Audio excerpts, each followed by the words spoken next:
I'm Carmen Ackerman. Well, I've had two really interesting things.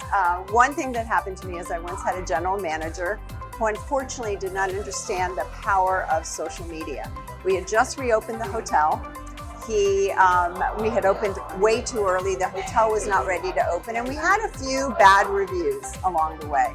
And in a very heated executive committee meeting, he turned to me and said, "You've got to get on TripAdvisor and start writing glowing reviews about this hotel."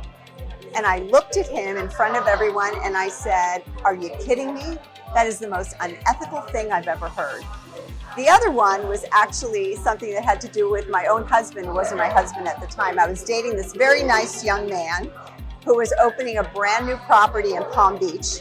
And he asked me, he said, "You know, you've got friends who are food critics. Do you think you could have one of them come by and maybe review our restaurant?" The restaurant was amazing. The food was always fabulous. And of course I did. And finally, a few weeks later, my friend said to me, "Carmen, I'm going to go review the restaurant at the hotel, but you cannot tell anyone that I'm coming." And I was like, "No one? No one. This has got to be a secret, blind opportunity. I have to be able to do this with integrity." I said, "Okay, no problem."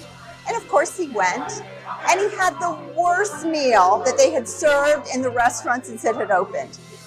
And luckily for me, even though my husband was quite upset with me, he wasn't my husband then, but he ended up marrying me anyway.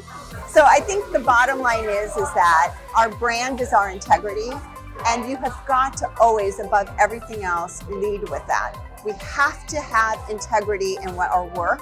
We have to understand what those boundaries are. And if we don't, then we really have nothing, because it is our reputation after all.